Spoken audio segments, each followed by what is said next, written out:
structure in your dressing room. Right here is good. Right here is good. I want a good, clean fight. Obey my commands at all times. Above all, protect yourself at all times. Let's go.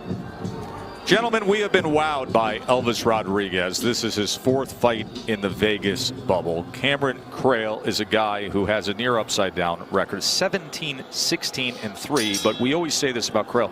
Don't be fooled by the record. He's been extremely tough. He's the kind of guy that when the phone rings, he's grabbing the shoes and he's out the door. And he's only been stopped once. Yeah, these kind of guys, Joe, can be the toughest for a young fighter like Rodriguez to fight because they do have the record that's upside down. He's got 16 losses, so if he loses tonight, does he really lose anything? So he's got everything to gain. All the pressure is on Rodriguez. And sometimes if a young prospect isn't on point, a guy like Krael can make him look bad and sometimes upset him. Well, there's one thing that I see, Dre, that Krael doesn't have, and that's that ooh-wee, pow-pow. The guy that has that power is Rodriguez, and he can change the fight in the blink of an eye. Boy, does he ever. Remember, we saw him back on July 2nd. He was in against Dan Murray. Now, listen, limited competition with Dan Murray, but he had that snapping swivel jab that finished the fight. I mean, Murray was like laid out after he threw the lead and then came back in swivel positions with a jab, and he knocked him out with a jab in that.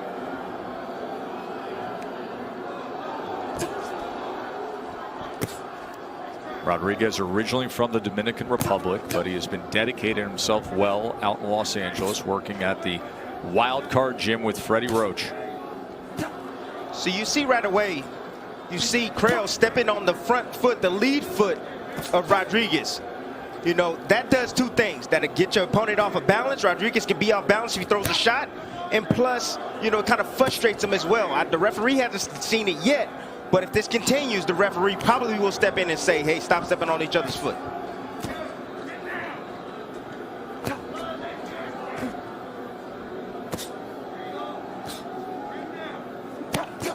Good work with that right hand from Rodriguez. Started going to the body and then turned it into an uppercut.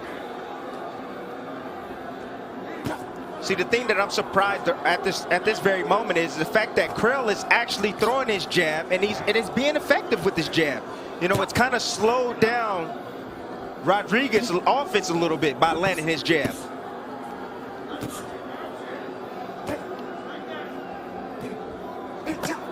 The thing I've been most impressive with about Rodriguez is not just the wins and how he's won, but the fact that he's a full-time fighter. And how do I know that? This is his 5th fight this year.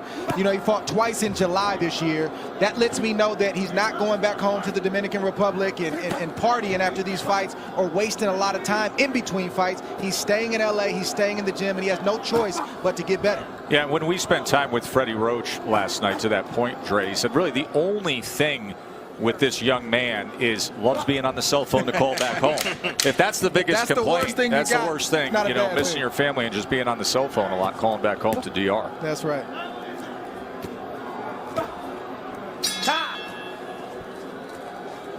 Just heard Tony Weeks before the start of this 2nd round give them the warning about the feet.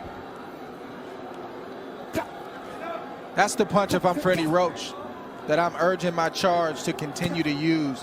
And that's the right jab, because, you know, the level of competition is one thing now, but as you slowly start to creep up and they have Rodriguez on the fast track, he's going to need those elements of his game. And you don't want the young fighter to fight, you know, to the level of competition. You want him to fight up even when he's facing a guy that really shouldn't be in the ring with him. And that's a mindset.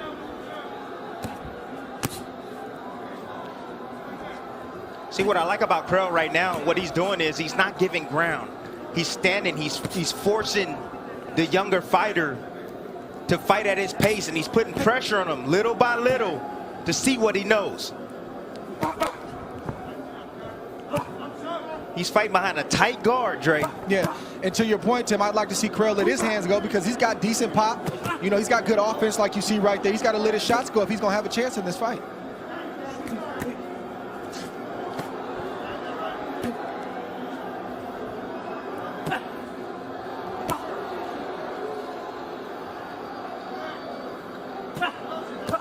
Krael is also a guy that stays in the gym year-round.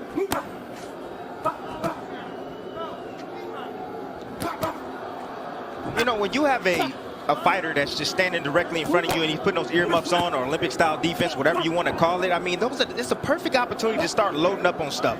Going to the outside, coming around the guard, coming around those elbows with body shots, coming up the middle, splitting the guard with the uppercut. You know, a lot of these guys, they just stand and they just watch. You know, and that's what I'm saying from Rodriguez. At times, he just stands and watch, and when he can be getting off combinations. He was able to wrap that right hand around that left elbow and land a body shot about 15 seconds ago. He served doing there more it is. with that. He hurt him with that. He hurt him with that right hook. You see Krael taking a walk, and then another right hand is able to get in. Good body shot with the straight left hand.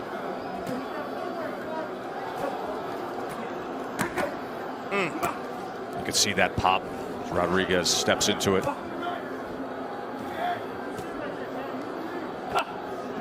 No, man, no.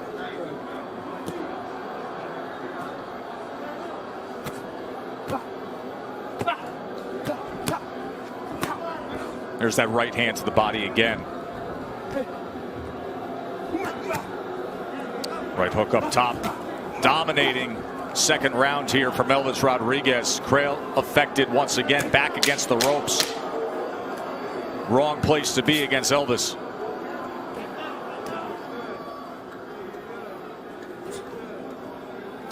Punches through the first 2 rounds. He has been dominant. Start of round number 3. You see the last round he had a 23-2 connect advantage in power punches according to CompuBox.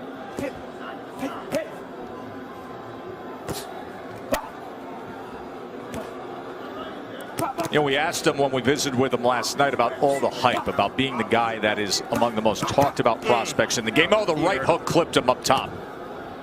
So once again, getting to Krael early on here in round 3. And he said, you know, it's really complicated for me because I know what the experts are saying, but I got to live up to it. And he does so with his first knockdown of the night here. Right hook floors Krael. Remember, Krael's only been stopped once, folks. 7, 8, 9, 10. That's it. Elvis does it again, and he will strike that pose and strum the guitar.